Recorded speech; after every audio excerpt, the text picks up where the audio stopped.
It always starts the same way. She looks at you, not as you are, but as who she imagines you might become. You feel it in her eyes, don't you? That flicker of hope, or is it hunger? You think you're being seen, but you're not. You're being measured, assessed, scanned like a blank canvas, waiting for her to paint her masterpiece. But the masterpiece isn't you. It never was. And Carl Jung, he warned you not with the soft words of a motivational speaker. No, with the sharp surgical precision of a man who spent his life staring into the psychological abyss of the human soul. Jung's entire life was devoted to mapping what he called the unconscious, the part of the human mind that operates silently beneath your awareness, and he discovered something terrifying about women. He discovered that they don't just fall in love with men, they fall in love with the idea of men, with the fantasy, with the projection, and the scariest part, most of them don't even realize they're doing it.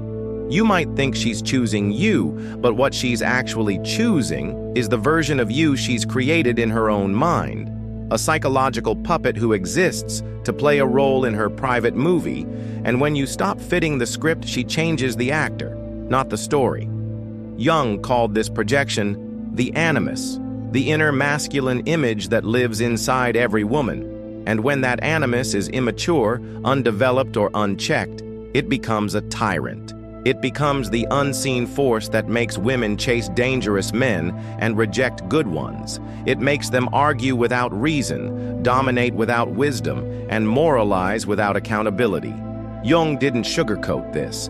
He described it as a spiritual possession, a state where the woman herself becomes unaware that she's no longer acting from her own consciousness, but from the shadowy grip of her inner masculine fantasy, and men, you fall for it because nobody taught you to spot it. You confuse being desired with being known. You mistake being chosen with being understood.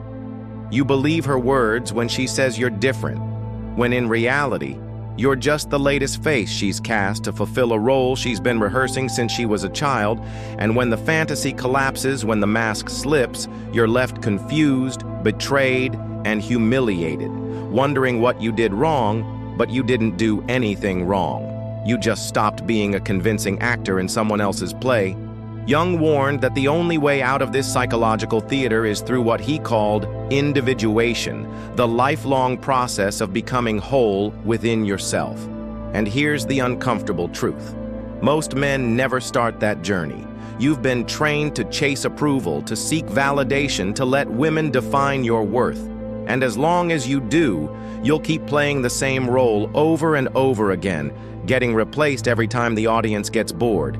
Individuation isn't glamorous, it's brutal. It requires you to confront the parts of yourself you've buried, the weak, the insecure, the broken. It demands that you stop blaming women for not seeing you and start seeing yourself. Because here's what Jung knew, that most men will never understand. You don't become a man by being chosen. You become a man by choosing yourself. You don't earn your worth through her affection. You earn it by standing alone, fully awake, fully responsible, fully alive. A man who has faced his own unconscious cannot be seduced by projection. He is no longer a puppet in someone else's fantasy. He is the author of his own reality. Jung observed that the greatest tragedy of modern men is not that they are rejected, but that they are willing to mold themselves into whatever shape they believe will be accepted. You call it compromise. You call it partnership. You call it love. But Jung had a different name for it: self-betrayal.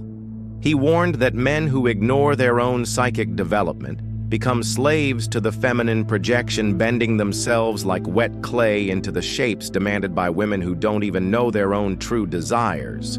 You stop being men and you start being masks, smiling, nodding, agreeing, performing until you forget who you were before you put the mask on. And women, they sense this. Oh, they sense it more than you could possibly imagine, the very thing you think will make her love you. Obedience, predictability, availability becomes the very reason she loses attraction. Why? Because the feminine instinct Jung taught isn't drawn to comfort, is drawn to mystery, to risk, to the man she cannot fully define or control the moment you make yourself fully known, without boundaries, without a backbone. You don't become more lovable.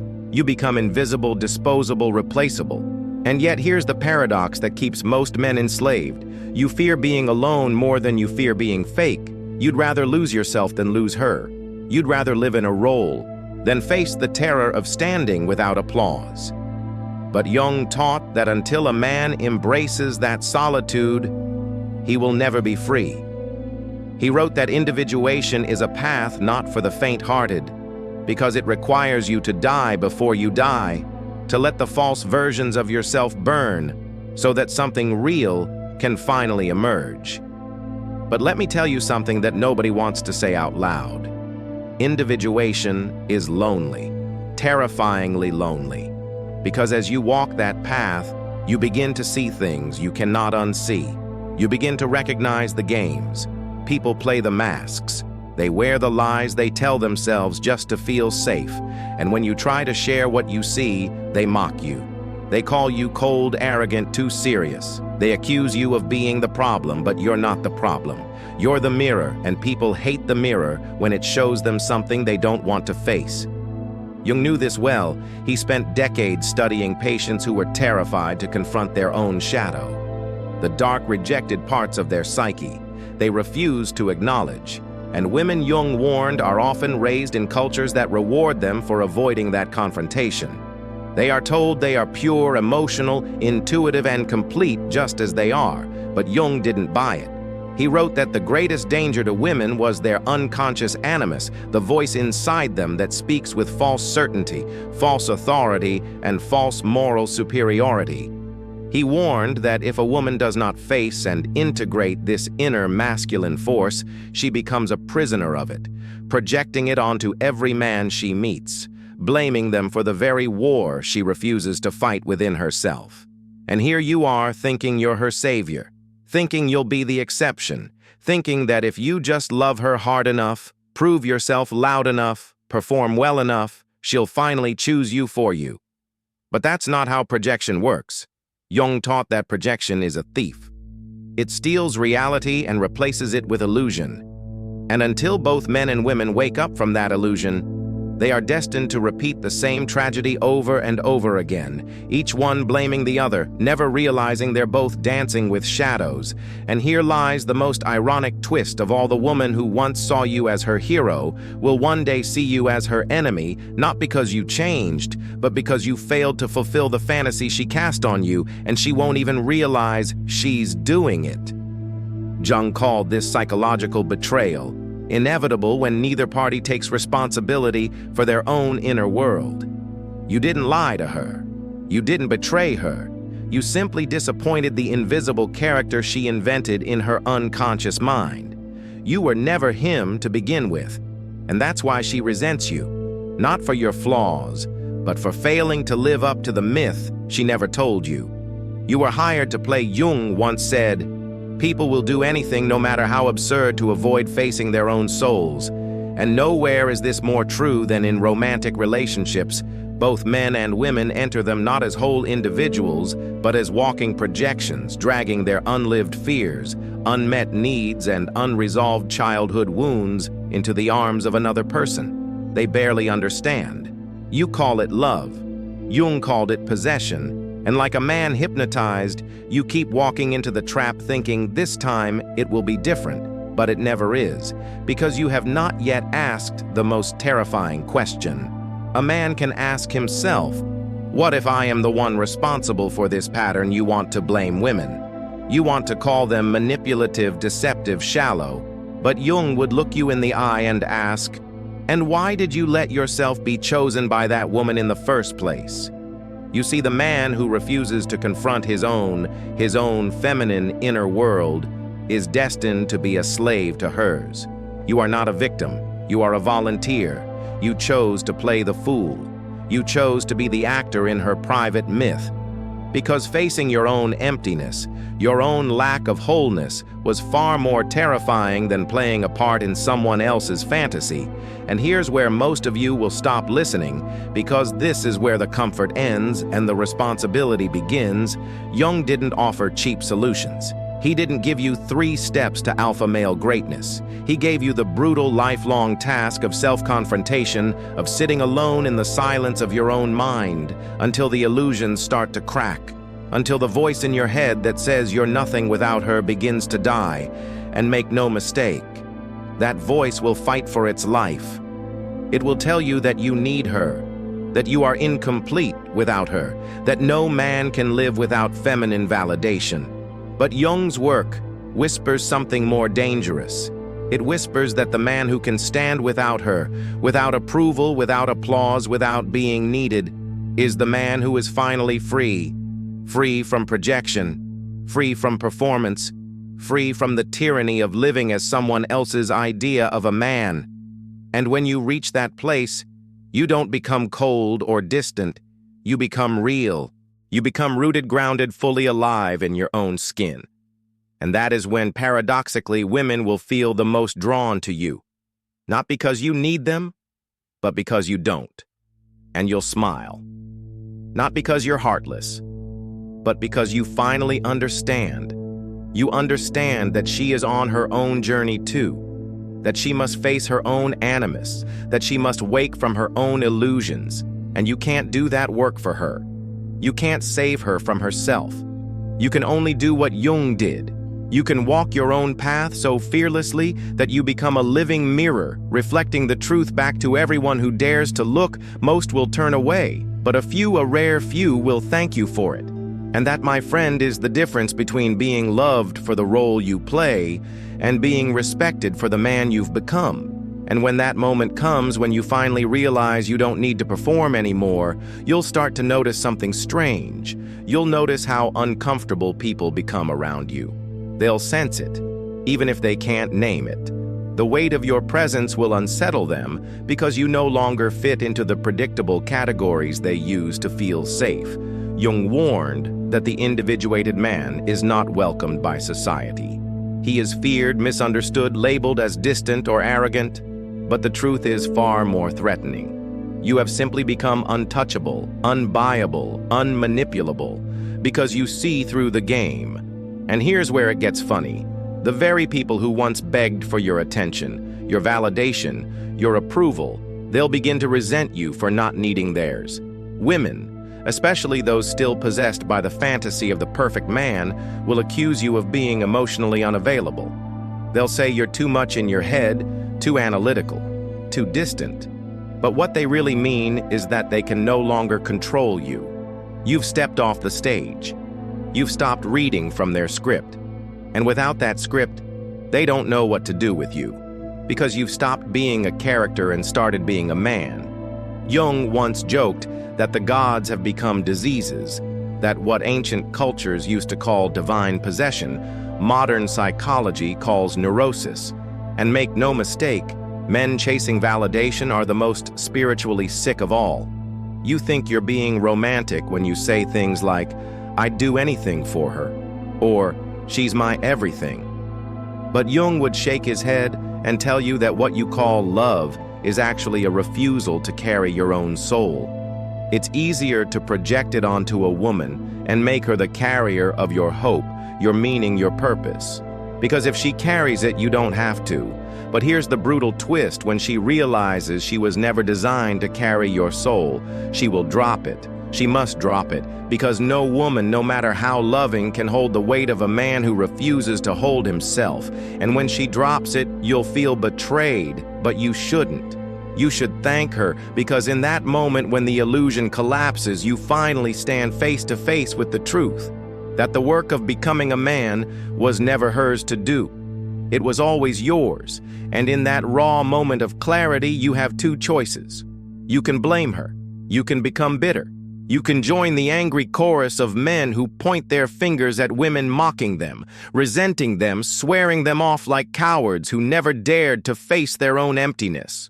Or you can do what Jung would have demanded of you.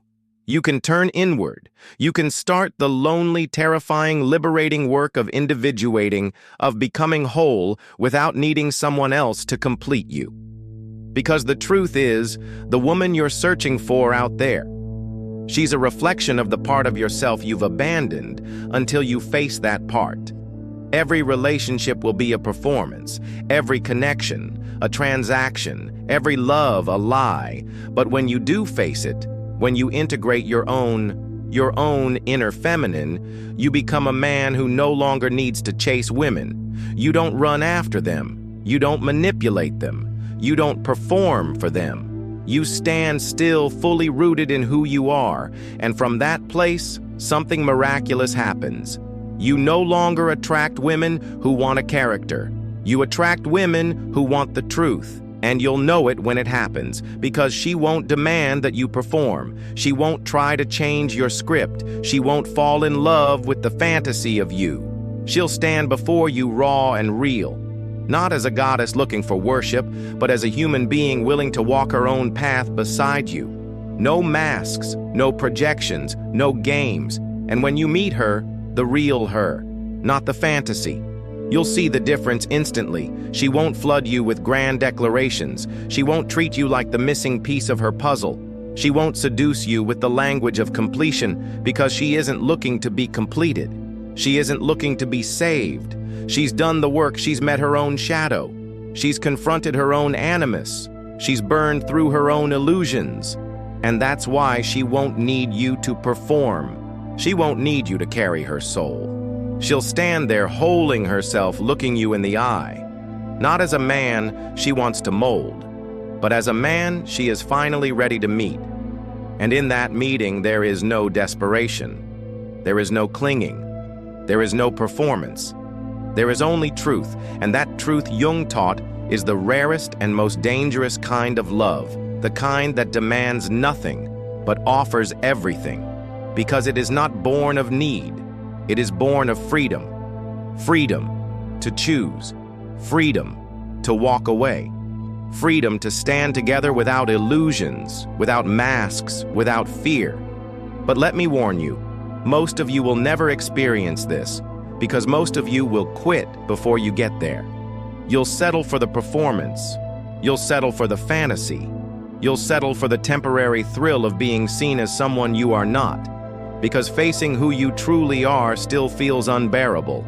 But if you have the courage, the brutal, gut-wrenching courage to keep walking, to keep standing alone, to keep stripping away every false layer you've built to earn approval, you will eventually find yourself standing at the edge of something terrifyingly beautiful. You will find yourself, and when you do, women will no longer be the source of your identity. They will no longer be the mirror you use to feel like a man. They will become something else entirely. Partners, not prizes, mirrors, not mothers, allies, not saviors. And you will love them, not because you need them, but because you choose to.